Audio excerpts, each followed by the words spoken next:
There is a place in the southern tip of the United States that looks, at first glance, like nothing more than a flat, endless stretch of water, mud, and tall grass. Drive past it on the highway and you might not even slow down. Most people do not. They keep their windows up, glance at the brown water on either side of the road, and think to themselves that there is absolutely nothing worth stopping for.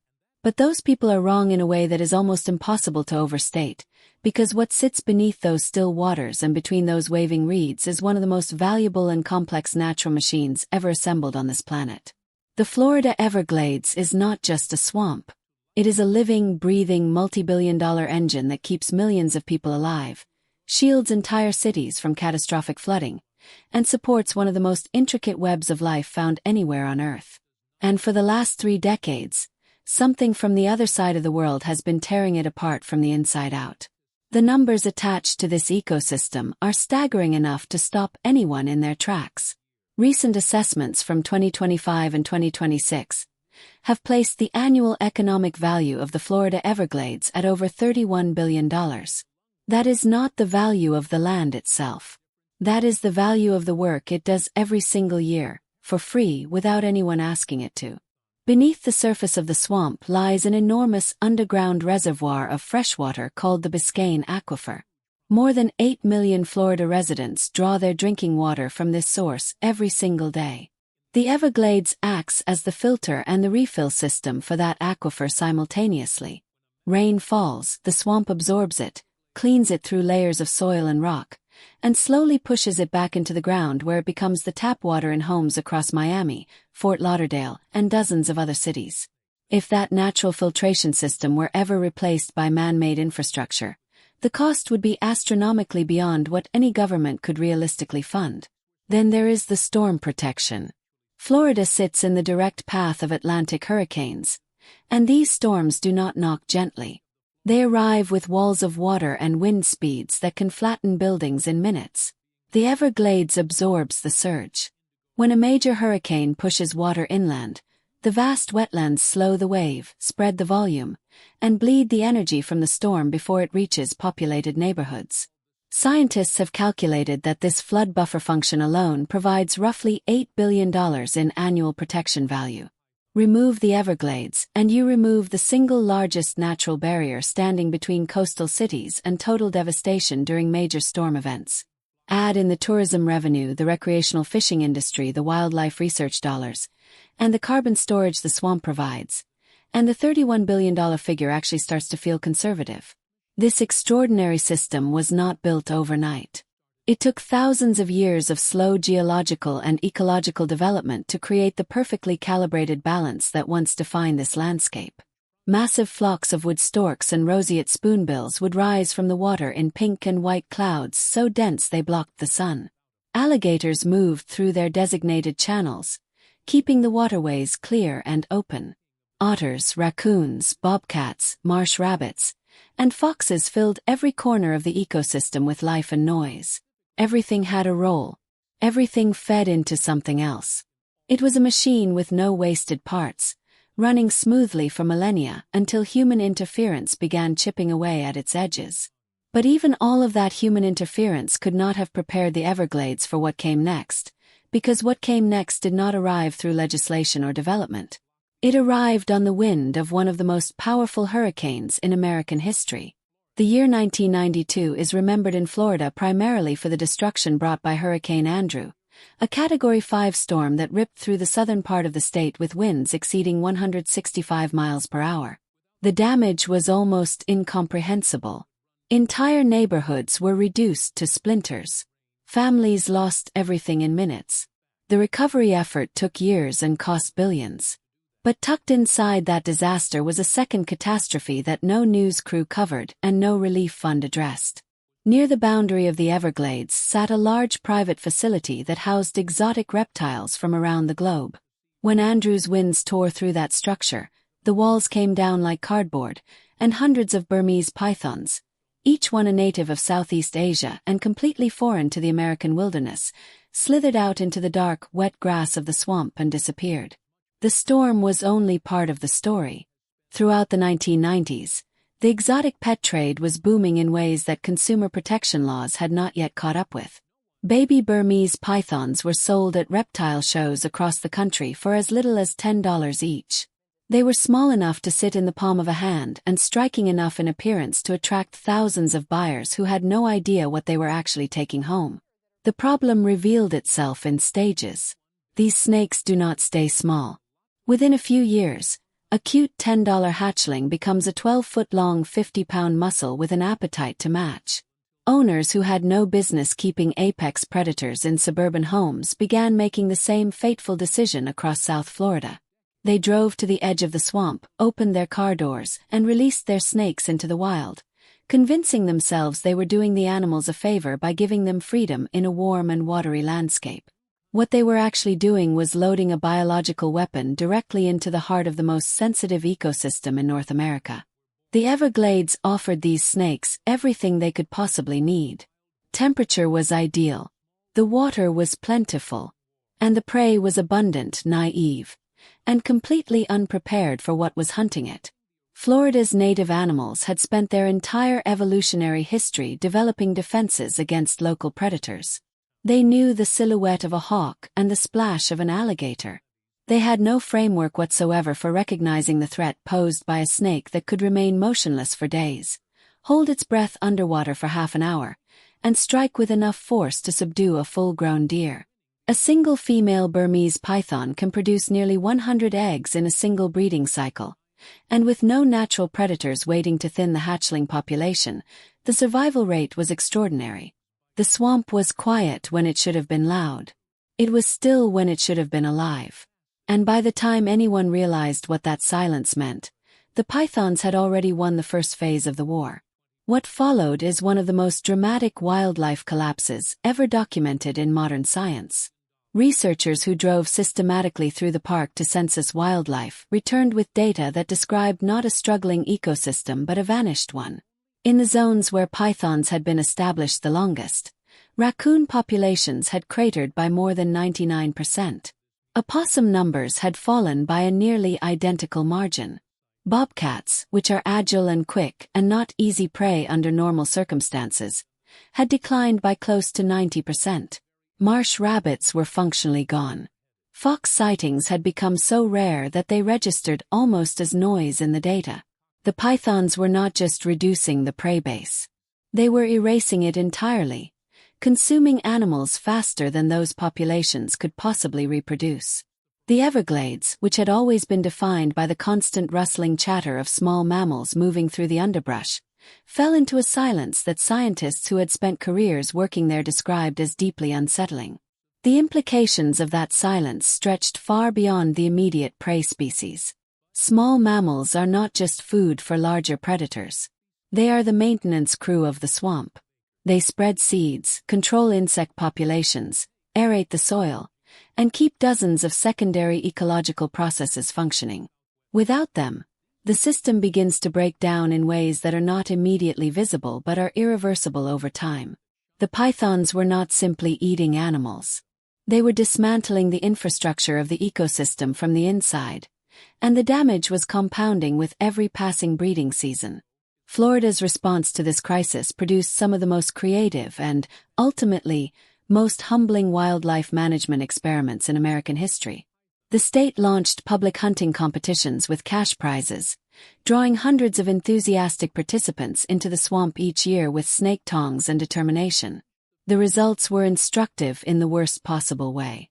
A typical annual competition yielded fewer than 200 snakes.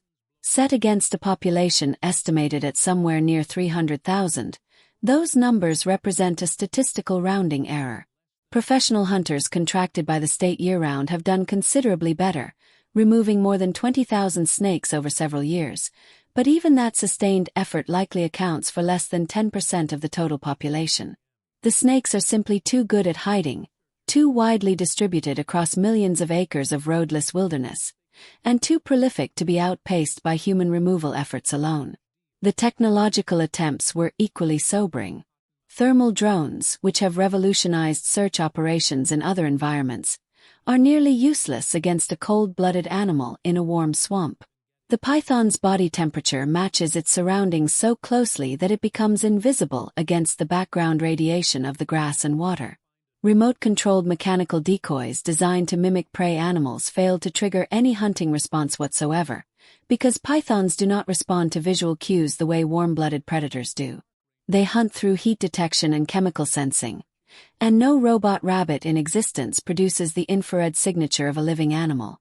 The one human-designed method that showed genuine promise was the Judas snake program, in which captured males are fitted with internal radio transmitters and released back into the wild. During breeding season, these tracked males lead researchers directly to large congregations of females. It works, and it has produced significant seizures, but the scale of the landscape makes it impossible to deploy widely enough to matter at the population level. While all of this was unfolding above the waterline, something was spreading through the swamp's water and soil that most people had not even thought to look for. Burmese pythons, in addition to being apex predators, are also carriers of a parasitic organism called the snake lungworm, a microscopic invader from Southeast Asia that evolved alongside the pythons in their native range. The pythons coexist with it without serious harm because their immune systems have had thousands of years to develop tolerance. Florida's native snake species have had no such opportunity. When the lungworm's eggs enter the environment through python waste and travel up through the food chain via insects, amphibians, and eventually native snakes, the results are catastrophic. The worms migrate through the host's body, tunneling toward the lungs, where they anchor, feed, and multiply until the airways are physically blocked. Researchers examining infected native snakes found lungs so thoroughly packed with parasites that the animals had essentially suffocated. The lungworm has now established itself in at least 19 different native snake species and has been detected hundreds of miles north of any confirmed python territory, meaning it has already broken free of its original host and become a self-sustaining biological crisis independent of the python population entirely. In the middle of this widening disaster, one observation offered something that had been in very short supply throughout this entire story, and that was genuine hope. Scientists tracking the spread of the lungworm noticed an anomaly in the data. One native species, the Florida cottonmouth, was living in direct contact with the same contaminated environments, eating the same infected prey, and yet showing no signs of infection whatsoever. Survey after survey returned the same result. The cottonmouth appeared completely resistant. Researchers began digging into the biology of this thick-bodied pit viper, looking for whatever mechanism was blocking the parasite. Current theories focus on the possibility of an unusually aggressive immune response that identifies and neutralizes the lungworm larvae before they can migrate beyond the digestive system, or alternatively, that specific proteins present in cottonmouth blood chemistry are toxic to the parasite at the cellular level.